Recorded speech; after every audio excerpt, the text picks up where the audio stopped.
जिस दिन सम्यक हो जाएगा, तत्वों का निर्णय श्रद्धान हो जाएगा, वो पड़ा भी भगवान आत्मा बन जाएगा। आज भगवान आत्मा मात्र शब्दों का, पुद्गल का ज्ञान करते करते वह उस तालाब में डूबने वाला पड़ा बन चुका है। पड़ा है ज्ञान, ऐसा पड़ा है, पर वह हमारे जीवन के उत्थान के लिए कार्यकारी नहीं बन रहा है, क्योंकि सम्यक श्रद्धान, सम्यक निर्णय हमारे पास नहीं है।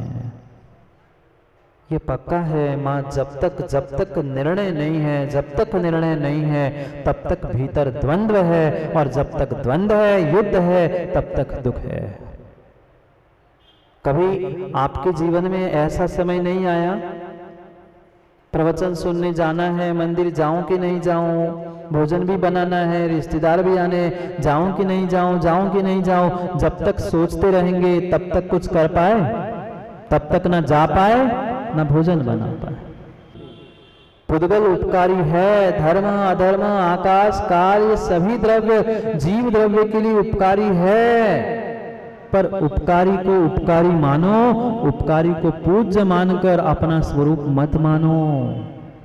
पुद्गल के भी उपकार है, शरीर अंगोपांग ये जो कुछ भी मिला है, माना कि हमें पुद्गल से मिला है, वो उपकारी है। इस संसार में रहने का स्थान मिल रहा है, नभ आकाश द्रव्य का उपकार है, गमन के लिए, रुकने के लिए धर्म अधर्म का निमित्त है, परिवर्तन के लिए काल का निमित्त उपकार है, पर वो उपकार है, निमित्त है, वह मेरा स्वरूप नहीं है। काल, धर्म अधर्म आकाश ये हमारे लिए उपकारी है, निमित्त आत्मा के कल्याण के लिए निमित्त नहीं है। उपकार के लिए निमित्त हो सकते हैं, पर अन्य किसी प्रकार से मेरे लिए वे कार्यकारी नहीं है। ये निर्णय करने की आवश्यकता है। पुद्गल नभ धर्म अधर्म काल इनते न्यारी है जीव चाल। उपकारी होना भिन्न विषय है, उपकारी होना भिन्न विषय है। उपकारी वस्तु कभी पूज्य नहीं हो सकती, उपकारी वस्तु मेरा स्वरूप कभी नहीं हो सकता। अभी माता वो आप मंदिर आए तो बिना चप्पल के आए होंगे ना, बिना जूते चप्पल के आए क्या? नहीं आए। फिर बिना चप्पल पहन के जो आए हैं, आप लोग चप्पल पहन के आए ना, जो जूते चप्पल आप पहन के आए हो, उसने कितना उपकार किया आप लोगों का। रास्ते में आते हुए मल कांटे कांच पत्थर जो भी था वो आपके पैर से नहीं चुभा, ये उपकार था ना जूते चप्पल का। तो पंडित जी ये तो जूते चप्पल उपकारी थे, बहुत उपकारी थे, आपको कीचड़ से कंकड़ से सबसे बचा रहे थे, फिर उस जूते चप्पल को ही पूज्य मान के उसको ही पूजते ना। भगवान के मंदिर काय को आए? नहीं आया समझ में। उपकारी को विनोद मां साहब उपकारी मानो। जूते चप्पल वाहन ये पुद्गल जितने जितने हैं ये उपकारी है, पूज्य नहीं, आपका स्वरूप नहीं है। कितने ही उपकारी हो, कितने ही उपकारी हो, माँ आप जब चप्पल ने इतना बड़ा उपकार किया, एक छोटा सा काम कर लोगे क्या? मान लोगे क्या? छोटी सी बात मान लेना, इतना उपकार भी जूते चप्पल आपके लिए करते हैं, अब पैदल पैदल उनको चला के आया, इतना उपकार किया, अब उपकारी के लिए उपकार का बदला भी तो करना पड़ता है। उसको अपना स्वरूप मान के, उसको उपकारी को पूज्य मान के काम करना। जाते समय जो पहन के आए थे ना, कह दूं क्या? जाते समय जो पहन के आए थे, क्या कहते हैं बुंदेलखंड में? जूते चप्पल नहीं कहते पंडित जी।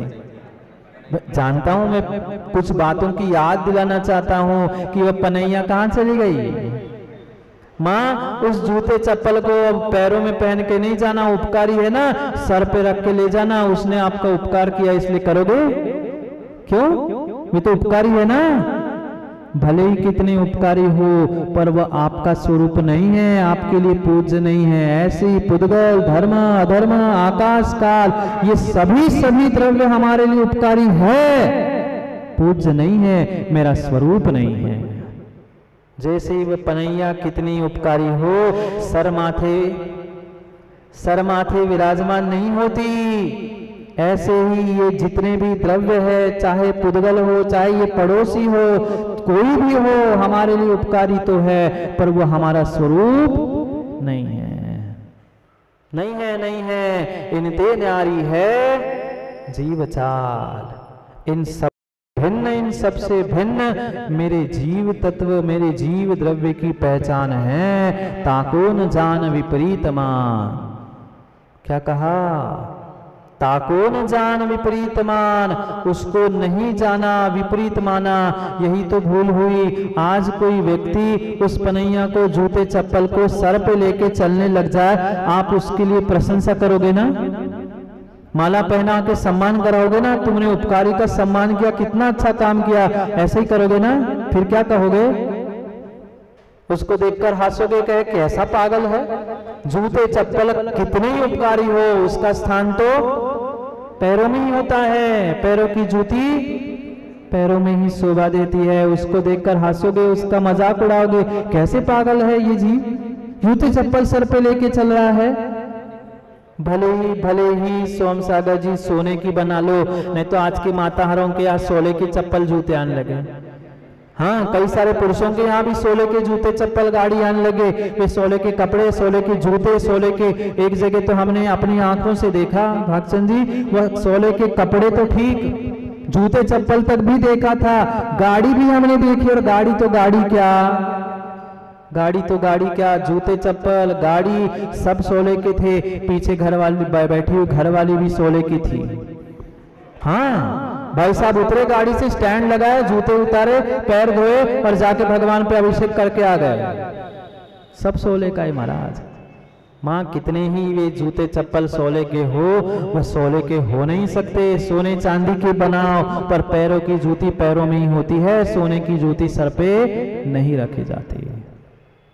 आप स्वयं को भी और वह देव शास्त्र को भी दूषित कर रहे हो ऐसे अशुद्ध काम करने से। नहीं है शक्ति मंदिर में आके 16 बदलो, नहीं है शक्ति माँ कहीं आहार देने दौड़ने की आवश्यकता नहीं है, पर जूते चप्पल आज तक ना 16 के हुए ना हो सकते हैं। क्या करे, पहले जमाना था, पहले कुछ जमाना अलग था, इसलिए जूते चप्पल को छू भी जाए तो 16 बिगड़ जाता था। क्यों? छू भी जाए तो 16 बिगड़ जाता था। अब 16 के ही जूते चप्पल आ गए, प्लास्टिक के। महाराज जी क्या है, क्या करे, वह काम ही भागचंद जी लोगों ने ऐसा कर लिया है। पहले जूते चप्पल बेचने वाले कमल जी कौन होते थे? पहले जूते चप्पल बेचने वाले, ठीक करने वाले, वे चर्मकार थे, मोची थे। आज क्या करे, आज क्या करे, पंडित जी बनिया ही जूते चप्पल बेच रहा है, ऐसा 16 के ही हो गए हैं। हाँ, जो बनिया बेचता है वो सब 16 का आजकल दिखे मिलते बोर्ड, 16 का मसाला, 16 का आटा, 16 का फलाना, 16 का डिमका, 16 के चप्पल भी बेच रहे, बनिया बेच रहे ना। सब जूते चप्पल भी 16 के हो गए। नहीं हो सकते, नहीं हो सकते, नहीं हो सकते। पैरों की जूती पैरों में ही रखनी चाहिए।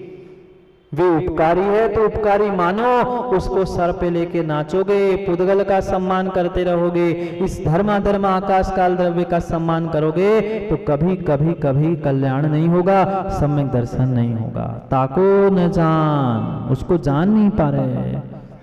क्या करे, जान नहीं पा रहे, जान नहीं पा रहे है। ताको न जान विपरीत मान, ये विपरीत मान्यता ही तो है। 16 के चप्पल, 16 की गाड़ी, 16 की घरवाली, सब 16 की। भगवान अब बचे काय के? हाँ, सत्य घटना कह रहा हूँ, मैं झूठी तो बोलता ही नहीं हूँ, आंखों देखी घटना है और बहुत बड़े शहर की है। क्या करे महाराज, 3 किलोमीटर से आना है। अभी विपरीत जान विपरीत मान, ये सब विपरीतता है, सब विपरीतता है। और जब तक ये विपरीतता है तब तक सम्यक श्रद्धा नहीं है, तब तक संसार से छुटकारा नहीं है, दुखों से मुक्ति नहीं है। कभी नहीं मिल सकती, कभी नहीं मिल सकती, कभी नहीं मिल सकती। इसलिए पहले जानो, ताको जानो, और नहीं जानने के कारण से करी करे देह में निज पिछान। इस देह को, इस पड़ोसी को अपना मानते मानते मानते अनादिकाल से दुख भोगे, दुख भोगे, अभी भी समझ में नहीं आ रहा, अभी भी समझ में नहीं आ रहा, तो महावीर भगवान भी समझाने आने वाले नहीं है। महावीर भगवान भी समझाने आने वाले नहीं हैं, आएंगे?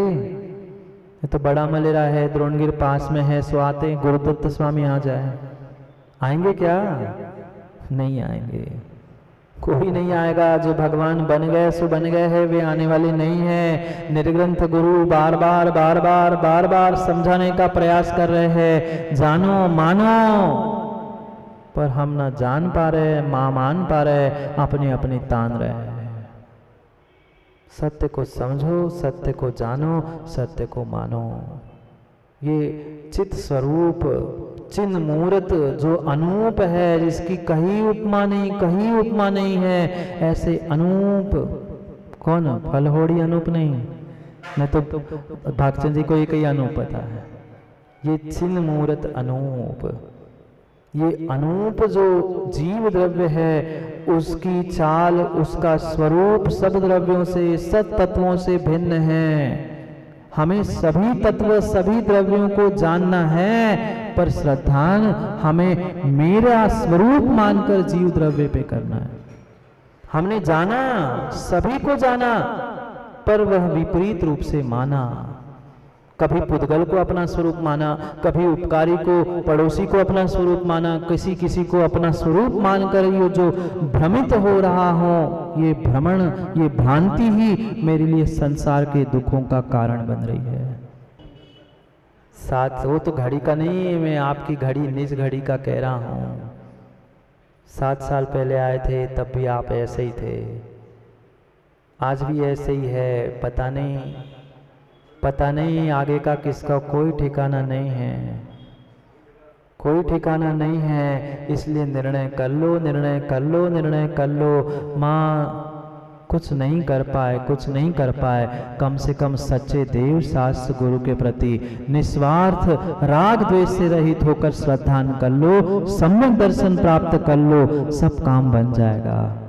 उत्कृष्ट बात तो यही है कि सम्यक चारित्र को धारण कर लो। सम्यक चारित्र धारण नहीं कर पा रहे हैं तो कम से कम सम्यक श्रद्धान धारण करते हुए, राग द्वेष से दूर होते हुए, मिथ्यात्व के वशीकरण को छोड़ते हुए अपने आप के वशीभूत करने का प्रयास कर लो।